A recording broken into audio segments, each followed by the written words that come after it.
Hi, and welcome to Season 4 of Beyond Teaching, brought to you by the Psych Sessions Network. This series is hosted by Susan Nolan from Seton Hall University, Adiyinka Akinseler Smith from City College of New York, City University of New York, Asani Sewell from LGS Legacy Weight Diabetes Institute, and yours truly, Eric Landrum from Boise State University. For now. The Psych Sessions podcast, Beyond Teaching, is all about the teaching, research, and clinical skills that psychological scientists need to know about to be successful. You know, all the survival skills needed to thrive in the academic or clinical workspace beyond your formal graduate school training. All the stuff that we were never taught while we were in the graduate school classroom. For Season 4, we have 12 episodes in store for you, with a weekly release starting July 2022 and delightfully stretching into October 2022, helping you make that transition from summer to fall, at least in the Northern Hemisphere, that is, whether you are on the semester system or the quarter system. What's in store? We'll discuss the importance of staying up to date, helping students with personal statements and Sparkbirds, student researchers, what a unionized campus looks like, a peek at the life of adjunct faculty from two different perspectives, interacting with the media, cleaning out your office, and it might not be one of the four of us you thought it would be, saying yes or no, and Maria Banford's advice about that topic, ascension and doctoral versatility, dealing with professorial conflicts, and taking tenure out for a spin, and career sustainability in the face of the great resignation, or what you might call the big quit. In Season 4, we also had guests join us for 3 of the 12 episodes. I'm not going to tell you who or which episodes. That way you'll be curious and you'll want to listen in order to satisfy that natural curiosity that you have. So there. Please enjoy Season 4 of Beyond Teaching. Hi, welcome back to another edition, another episode, another chat about, let's see, what are we calling this these days? Beyond Teaching. It's been so long. We've got the Fab Four together. We got the fam back together it's been quite a while. I'm Eric Landrum. I'll let my delightful co-authors, co-presenters, co-conspirators in crime introduce themselves. I'm Asani Sewell, Pacific University in Oregon. I'm Yinka Akinseler Smith, the City College of New York. I'm Susan Nolan, Seton Hall University. And we have stumbled our way into, before we started talking here with all y'all about a really great topic, which is kind of how psychological scientists interact with the media. How do we handle requests for information or opinion? And help me describe to our audience what our topic is. Well, and we were talking about how it's important to share psychological science, but sometimes we feel it's not perceived as weighty to go on the news. And this is something that, these other people do to get attention, whereas we really do need to take advantage when it's appropriate. And that was one of the things that we want to talk about. When is it appropriate? But when it's appropriate, I think it's important for psychologists who have something evidence-based to say to be the ones who do say yes and get interviewed. But, right. Well, let's face it. This kind of thing is not like a peer-reviewed paper with a high impact factor. It's just, if it's radio, if it's just talking, if it's a TV interview, it's, TV. It's not what we usually think about when we think about, promotion and all that kind of good stuff. But it may get more eyeballs than even a peer-reviewed paper in the highest impact journal.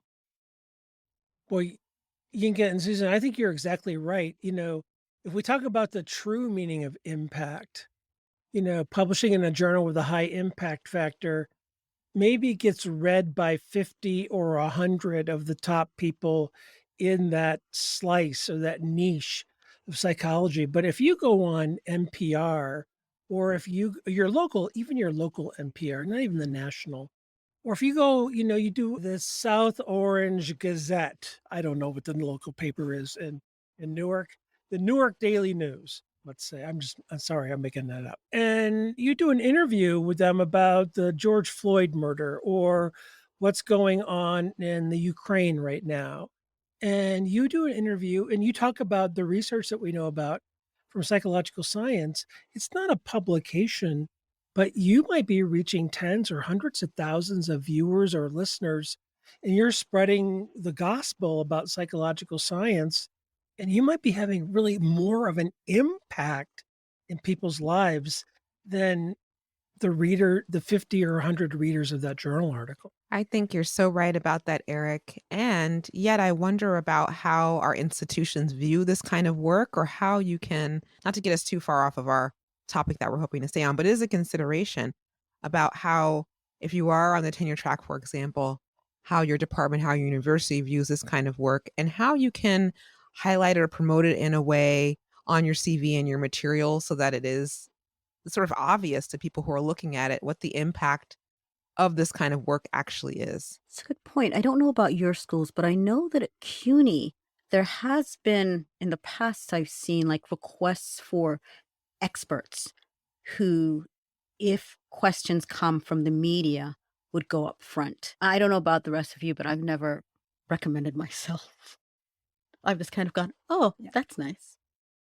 So Yeah, I've never recommended myself when I've done interviews. It's because somehow they They found found, me. yeah, it was the same thing here. so can we dig into that a little bit, or we can just blip over this? So all three of you that I have the honor of speaking to, you're all experts in certain areas or fields. Why wouldn't you? And I would think that there's really probably good reasons. But if someone hit your sweet spot within your area or areas of expertise, what reasons would you not want to step up and do an interview? So for me, I think sometimes the requester, they see what you supposedly do online and they maybe misunderstand what you can speak to. And if I don't feel competent to speak to it, by the same token, I've tried to push myself a little bit out of my comfort zone when, it's close enough and I could do a little extra research. And what if I don't do it? Will there be a psychological science perspective on it? I mean, Yinka, you just did an interview. How did that come about? I always say, how did you find me? And I don't know how they found me. I guess they were looking up people who know anything about children and armed conflict. And somehow I think they must have found the Program for Survivors of Torture page. And then it turned out that the other person who was going to be on the interview is a good friend who I've collaborated with in the past, Teresa Betancourt. And they hadn't realized that we knew each other. So it was just like, oh, T's doing it? Fine, sure, I'll do it. But with some angst, just little nerves. Yeah. So I would imagine that trepidation is common across faculty. Why do we think that is? I think, Eric, because there's nothing in the training that I've had that prepared me for doing this kind of work. I can write articles and book chapters and teach classes and supervise dissertations and all this various stuff, but in terms of having a real media presence, there wasn't any training in my programs about that. And I can see you all, I can see you nodding your heads in agreement, so whatever ways that I'm kind of quote unquote good at being able to do these kinds of interviews has happened by the doing it, not because I've been trained in how to do that. And so I think the trepidation comes there, just not feeling prepared or not knowing how to go about it. And then also for me too, going back to, does my department university really value this work? I think I'm like the rest of you and want to be able to disseminate psychological research and knowledge to a broader public that's digestible. But I'm always weighing that against, how is my university really valuing this work, really? Right? Does this matter? So two thoughts I had. One was, I forgot the first one. Go with the second one. The second one was in terms of dissemination. So I wound up after I was given the interview, I sent it to my chair and I said, hey, I was just in this. because among the other things that happened was my name was mangled throughout the interview, and then the City College of New York became the City University of New York, which we're a part of, but City College, we're proud of our own independence. But I sent it to him and said, just so you know, I did this. And to my surprise, he actually forwarded it to the dean and to all our department. And so I got messages from various faculty, other colleagues, and then the dean was like, "Oh, I forwarded it to whoever the media people are, and we want to promote this." So, it looked good for them, which was, I mean, it was nice, and I was surprised, but also then even more anxious because I felt like I was nervous throughout the interview. Yeah. So, yeah. And I can't remember the other thing I was going to say. Yep. It'll come to you, Yinka. Well, and isn't that interesting, and I think we all have that reaction. We don't know maybe what one or two rungs above the administrative ladder, what they might react positively to, or they might be so busy it gets lost in their queue. But, they should be valuing it. Whether it counts for tenure or not, they should be valuing the things that their faculty value. And I think there are probably times and events where faculty choose to speak up about things going on their campus or in the world where it doesn't kind of matter how it's counted. The two events I think of, one is the murder of George Floyd, and one is going on as we record this, which is the slaughter that's going on in the Ukraine. No matter how it counts for tenure or not, those are things I think that when they come up in the classroom, we address them. If we have a chance to talk about them in the community, to the extent we're comfortable, we do. Some people have more expertise than others, but sometimes it's not appropriate to talk about it. And Asani, you mentioned an example before we started recording. I don't know if you want to repeat that example or not, but sometimes people have expertise, but it's not the right time to ask them about it. So sometimes a request you might get no, but there's a damn good reason for that no. We should just tell people when they ask. Sometimes you're going to get a no. Yeah, so this was back, a couple years ago when George Floyd was murdered, and there was a few other high profile killings of Black individuals. I was approached by a news outlet to talk about forgiveness, an area of my research, forgiveness of the Black community against these perpetrators who had done this violence. And I will admit that I was totally in my feelings as a Black individual. I just felt like there is no way that I can talk about this topic right now, just sort of given sort of where I'm at, even though it's my area of expertise. So I just sort of said no. It really felt like self-care, honestly, to say no sort of in that moment. So that was something that I did, and I don't regret doing that. So I think that's something we have to weigh for sure. Yeah. Right. I think probably a journalist probably did a psych info search or a database search and found, oh, I found someone who does forgiveness research. And they found a name and an email address and just popped off an email. And I'm glad you Yeah. exercised I said maybe self-care. next time, different topic. Right. We're circle back in 3 or 5 Right. years. The other thought that I lost was around your question, Eric. Sometimes the reluctance that we have to come forward, and I was just in my head wondering about, people who are clinicians. We're always taught kind of you stay in the background, you let the client, the patient take the foreground. Does this mean that by coming forward and being on the media, that I'm putting myself too far forward and, I should be in the background? But actually, I think it would be a good way if you are a private practice clinician to promote your expertise, to show what you do know. But we tend to be reluctant to do that. Yeah, and I think it gets back to what Asani was saying earlier, is this lack of media training. I've been to APA actually has had some sessions on media training at some of their conventions. I've been to some of them, but obviously going to a couple sessions isn't, real media training.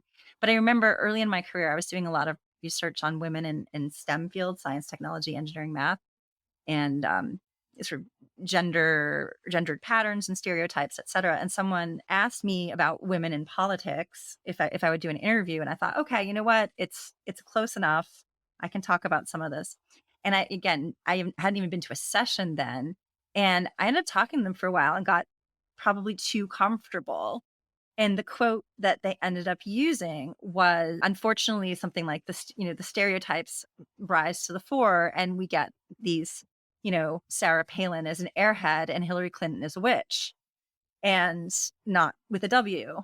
And, that's true. They essentialize women in ways we don't men. But that was the quote that ended up, it was one of those, the free paper they hand out in the subway where you when you enter, it was that paper. I can't remember the name of it. I was like, oh my God. Right. So now, if I do it, I have my talking points, and I just, whatever they ask me, just like the politician, whatever they ask me, here's what I'm going to say. So you can't get too far afield. I mean, I don't disagree with the point that was made, but it was just a little bit like, I can't believe that's the quote they used.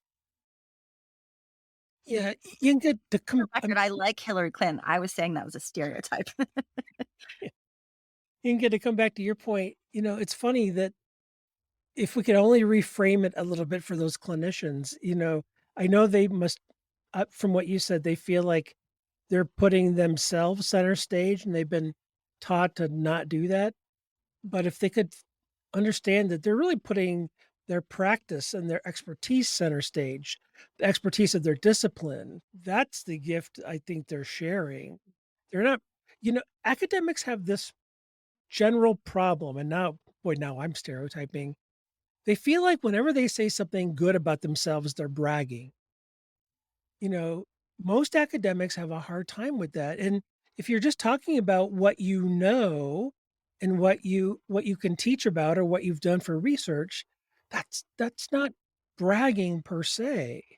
That's just a statement of what you've accomplished. So when those clinicians come out and talk about, well, this is what we know about narcissistic personality disorder, this is the signs to look for. And when they share that with the public, that's a gift.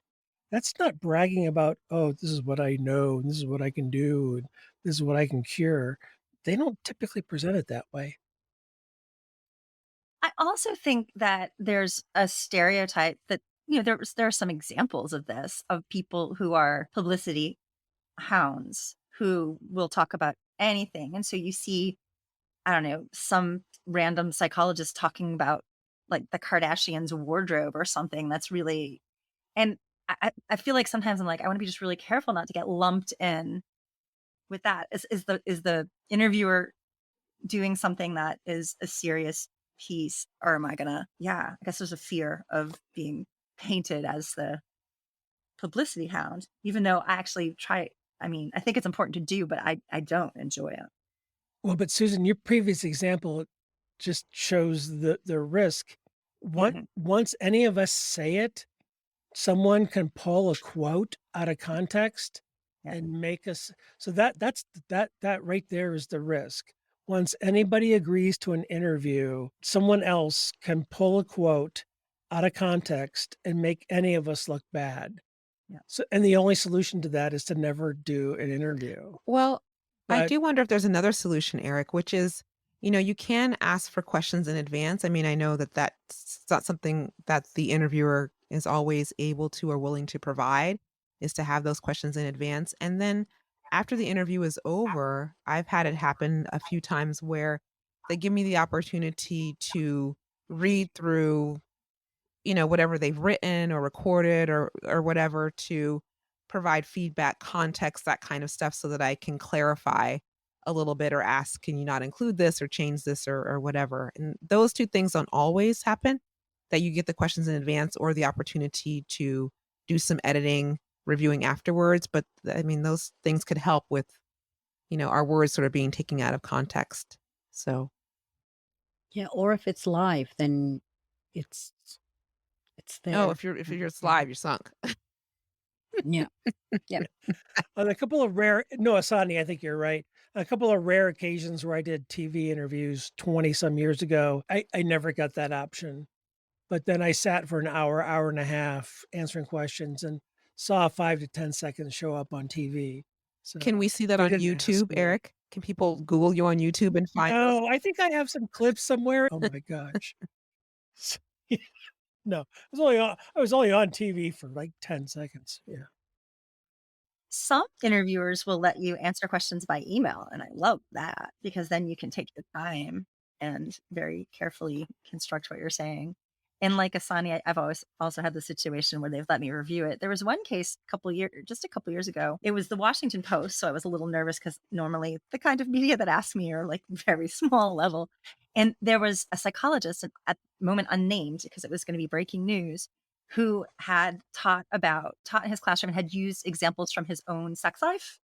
And they reached out to me as STP. I think I was president-elect at that point, and wanted me to comment on what's appropriate to share in terms of stories. And I was like, wait, can you tell me who this person is? Like, I don't want to burn bridges by the same token. I'm so he was really nice. And he actually said, I will be sure to write it so that it's clear that you didn't even know who the person was. And we can go back and forth on email and you can see it before it goes live. And he did it. And I was very pleased with the outcome because I was clearly not speaking to this unnamed. Yeah, that's a professional journalist. Yes. Good on them. Yes. I- But it's scary. Do you think until that it the came out. reticence I know that who this we're is. feeling This now could be a about friend. Oh, No, I'm kidding. I'm so sorry, Susan, talking right over you. No, I was just saying it was scary till it came out because I didn't know who the psychologist was going to be. Unfortunately, it was somebody I'd never met. Yeah, but what it was like one of your mentors or something like that. Ooh, I was going to say that I wonder if some of the reticence, hesitation that we feel around responding to media requests, do you think that that will ease away with future generations? Because you look at our students and they are Oh, so yeah. okay with just like putting like all parts of themselves out there in social media or whatever for the whole world to see and comment and all these various things. So, do you think, I teach graduate students and I can tell you for sure that there is no additional training that graduate students are receiving around media and responding to media requests. So the training hasn't changed from what we experienced when we were in graduate school. Yet the new generation of students are very different in terms of what they engage in around media. So do you think that some of that hesitation will just sort of naturally go away with incoming generations of psychologists?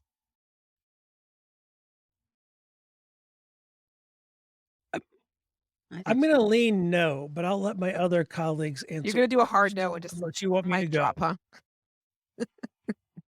And I have a rationale, but I'll let others go first if you want.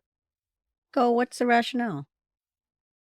I feel like now in the age of social media, my mistakes can last forever. Whereas when I made mistakes in interviews 20, 25 years ago on TV, if you weren't watching Channel 7 that night, or if you didn't have your VCR on, it was seen by maybe dozens of local viewers who I might have called my mom or called my in-laws and they might have watched it.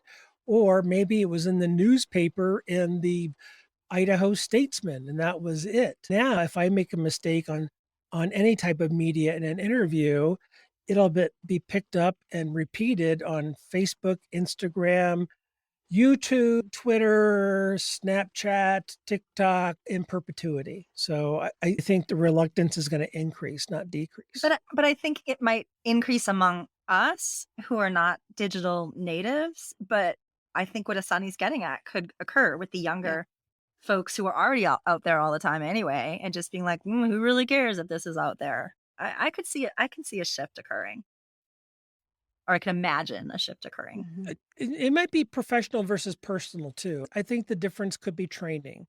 If we Mhm. could embed some media training professionally, then but now, I mean, people don't mind their personal mistakes and skateboard crashes and fails to be on there. But how often do we want to see our professional mistakes? Right. How often are we seeing ethical violations on YouTube? Not Oh too dear. often. Hmm. Well, I think this is a big call for media On training. that note, I think there should That's be the media ultimate training. I mic think drop this is right there. Right. yeah, I think we should. I think we Oh, should push for did we media lose? any last thoughts before we wrap this up, friends? I would say just do your research as much as you can before and think about who's interviewing you. Yeah, and probably see if you can have a trusting relationship and see if you have editorial rights, if you have review rights to the materials, like Susan did with her interview with the Washington Mhm. Post. And push for And then media after training. I've done all that, I would say just jump in and just do it. If it feels appropriate, obviously, if it's past your test. Give it a try. Because I think the first few occasions, it is a little bit scary, unnerving, but then it's like, well, that wasn't so bad. That actually felt a little bit worthwhile. So give it a go. So Asani Yes, gives and us Susan's pointing out we need media training in our schools, in our grad schools. Asani gives us the Nike school of encouragement. Just do it. Just get out there and do it. Well, I am in the Pacific Northwest, so yes. Home of Nike. Oh, the Phil Oh. Knight School of Encouragement. All right. Thank Thank you you. all for joining us. Thank you.